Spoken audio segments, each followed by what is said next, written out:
I feel this to be very confusing, because why would she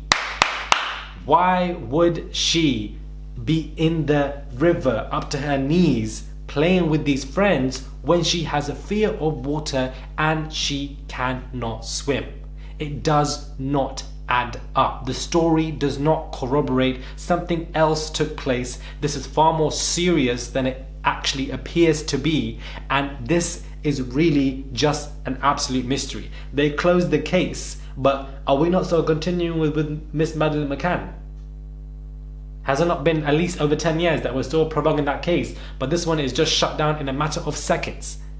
This is why this ain't right. So I've been working on this case personally for the last 2 months or so, doing a lot of extensive research in the unfortunate case of Shukri Abdi. If you guys don't know who she is, then you will know in this particular video, and what really happened to her last summer. Hey guys, it's Murad Murali. Hopefully you guys are doing well today. If you haven't already, what are you doing? I'm giving you content 24/7. Click that button and subscribe. I would appreciate it. And head over to my Instagram, Murad_Murali, if you guys wish to. Now, a quick trigger warning. This is a very intense video that I'm about to do. So for those of you who may, find it difficult to watch this video, I would advise you to just tread carefully. So trigger warning indeed. I also have a new podcast episode out in reference to 10 signs if you've dated a narcissist, and I've really gone through and broken down, through research, and I looked at projects and researchers, and really just outlined 10 different points, to show if you've actually dated a narcissist in your life or know somebody that might have dated one. I thought I might bring more of a psyche kind of, just knowledge to my podcast now as well. I do have a clinical psychology and cognitive neuroscience background in terms of my degrees, so I thought I wanted to put that into the podcast a little bit more. So that particular episode is quite extensive and interesting, so if you guys want to head over to that, please do. A new episode, and the link is in the bio below. Thank you very much. So who was Shukri Abdi? Let me just start with that. Who the hell was Shukri Abdi? Who was she? If you guys don't know who she is and you're looking into this video, in the last 8 months or so, Shukri has really become a hashtag, a slogan, somebody that people really want to rally behind. After fleeing Somalia with her mother Zamzam and 4 siblings, they all came to the UK via a refugee camp in Kenya as part of a vulnerable persons resettlement scheme, which is vetted by the UN, United Nations. In January 2017, Shukri Abdi alongside her family settled in a particular town in Greater Manchester, which is actually called Bury, which was the particular place where she unfortunately passed away. Shukri, her mosque teacher even used to say that she was a very friendly and quiet person, and that the mosque teacher, Mr. Ali, his name was, he was tremendously shocked when he heard the news and what happened to her and what took place. And for those of you who don't know what took place, allegedly what has taken place is that Shukri Abdi, a schoolgirl, was drowned and was pushed around by 2 children in a nasty incident 5 hours. The key word here, the key phrase is 5 hours. 5 hours before she died while swimming with them in a river. Shukri Abdi, 12, was only 12, guys. She was only 12. Was with other children when she drowned in the river Irwell in Bury during June 2019 heatwave. Today, an inquest into her death heard Shukri, a Kenyan-born Somalian refugee, was getting ready to compete in a 200 milliliters in a 200 meter athletics race when 2 girls, who for legal reasons were referred to in court as Child 1 and Child 2, came into the changing rooms and started pushing her around. Footage of a police interview with another girl referred to as Child 5, who witnessed the incident, was played in court. So Child 5 was the witness, Child 1 and 2 were allegedly pushing her around. During the interview, Child 5 said they, Child 1 and 2, came in and said, "We've been looking for you everywhere. We were going to go to your house." Shukri did not respond. Remember, Mr. Ali said that she's a very quiet individual. Child 1 said, Child 1 said, "You knew we were going out," and she was pushing her around everywhere. They were telling her to get changed, and Shukri got changed, and they just went. So they just walked and they went out. This was leaving school around 3 p.m. Before they came in, we were all laughing and joking, and they came in and it was silent. It was a bit nasty. Later that evening, Shukri, who couldn't swim, couldn't swim, guys, went to the river near Bury Town Centre with child 1 and child 2 and 2 other boys, referred to as child 3 and 4. The child 5 was the witness, it seems. The inquest in Hayward was shown footage of the initial police interviews with child 1 and 2. Child 2, who was interviewed in Bury Police Station at the night of Shukri's death, said, "At first, child 1 went in the water, then Shukri, then me. They were like up to their knees, but I didn't go in. I just went and sat on a big rock. They kept on playing, and then Shukri let go of child 1's hand because the water was too deep. She went down and came back up. She shouted for help. She was flapping her arms to get up. She went down, and that's the last I saw of her. We kept on calling her name, but she gave no answer. One of the boys went and tried to help her, but it was too deep. She had hold of my hand, but then she let go of my hand. She slipped out of my hand. I swam back. I knew it was going to happen. I didn't actually knew she was going to go down like that. That was the deep part." A Home Office pathologist, Professor Philip Blum, said that minor bruising and grazing was found on Shukri's head, face and limbs, which could have been caused by her body hitting objects under the water. But this is where I find this very interesting, is the fact that why would one be in a river when they couldn't even swim? She would admit that she can't swim. She doesn't go near water, yet there she is in water up to her knees.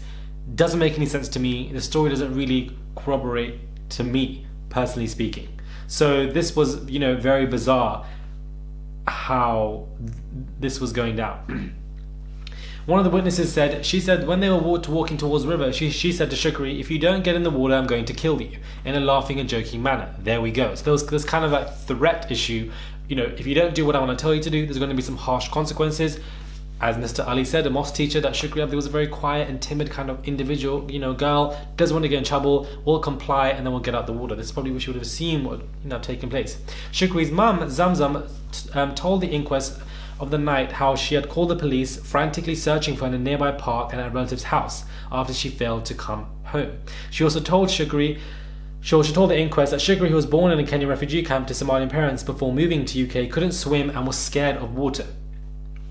The mother of the 12-year-old girl who drowned has claimed that institutional racism played a massive part and that the police never really cared about the entire situation. Greater Manchester Police, GMP, previously said the death was a tragic incident and it did not believe there was any suspicious circumstances. Is this the same GMP that was involved with the whole Michael situation, and apparently Michael was called XYZ and Michael was brought into the office? Lest we forget now. Let's put it all together, child. Took him to the damn office and sat him down and said to him, "Are you this other black guy?" Well, they were both clearly looking very different. So blatant racism clearly is involved. I'm not saying that it was one specific place, but we've heard so many stories about GMP, so I don't even know. I'm just saying, guys, allegedly this is, I don't know. Apparently the police were not sympathetic at all, Shukri's mother was saying when this took place. And, they failed to act. They actually acted approximately 10 hours later. She said she was informed that her daughter had been found dead, but described police as not sympathetic. She said they spoke to her harshly and were trying to convince her that her daughter had been swimming, which the family said was unlikely as Shukri could not even swim. So this is, I don't know, man. This is very weird. And, a particular news broadcasting company did an exclusive interview with Shukri's auntie, who had some breaking news to share after family members viewed the body at the hospital mortuary. Shukri's body had broken bones and bruises on the back of her head, which suggested that she fell in the water backwards, hitting her head, and died likely as a result of rather than drowning. So it could have been seen that perhaps she was pushed into the river, and with the threat, if you don't do X, Y, Z, I want to kill you.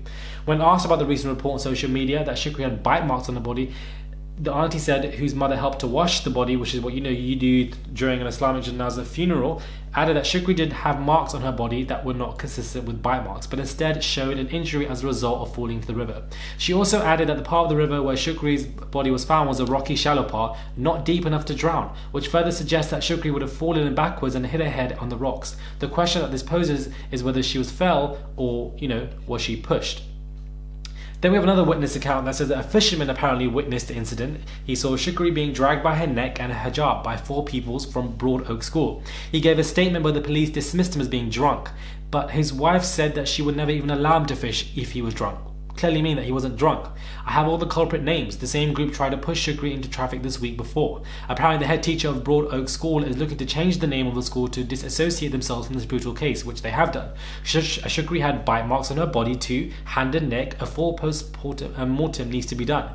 This was the murder of a young child. And obviously, this caused massive uproar in so many communities, and especially in the Somali community as well. There were was littered all over the timeline. Not that much, to be honest, though, because during the time of her passing was Love Island 2019, which was a massive season. So again, a lot of people weren't really paying as much attention to the entire situation. But then there was a 5-day inquest as well, and the fact that the mother clearly was easily dismissed. And this isn't the first story we've seen where refugees come and can easily become targets of being bullied in school, left, right and center. We've seen it in plenty. There was a Syrian child, I believe, in 2018 who was bullied as well by kids. We've seen this happen, but sometimes kids can take it to a next level where they do things that they don't mean to do, or they do things that they mean to do, whatever it is, and things can go really left. But this was obviously, brushed under, pushed into a corner, and it really is an act of injustice, I genuinely believe. I'm sorry, this is not right, does not come across right to me, and this is why I wanted to get into it and really level up my thoughts when it comes to this, because this is one of those stories that I feel like we need to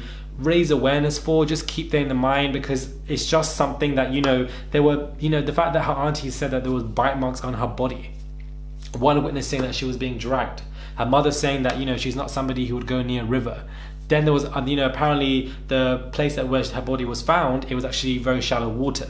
So none of this is really making sense, to be honest with you, none of it. And then we have one of the children who was a witness saying that apparently some of the children were saying XYZ allegedly to Shukri in a threatening manner, but then apparently they didn't find any evidence of bullying. So it clearly, and then the mother herself was complaining of institutionalized racism and that they weren't doing enough, and that they were acting at least 10 to 11 hours after. It's just, there's so many injustices when it comes to this, and I wanted to take my time to get into this topic and raise awareness to it. And I feel like now is a great time to do so and put it out to you, because everybody is quarantining and self-isolating at home. So let me know what your thoughts are when it comes to this video. If you guys do know about it, if you guys know more information that I may have missed, comment down below. I feel like it's good to raise awareness for these cases. This is probably my this is my 4th case now in really talking about mysteries when it comes to stuff like this and acts of injusticeness, and none of this is in relation to humor, in relation to it's not like some scary movie nonsense. This is some real world life injustice. This is what it is, and it's unfortunately very sad to hear. It definitely is. Let me know what your thoughts are when it comes to this topic. I'm glad that I wanted to get this video out there, because I've been thinking and lamenting and noting for a while. So do subscribe to the channel, click that button for daily and consistent content, and I'll catch you guys soon for another video.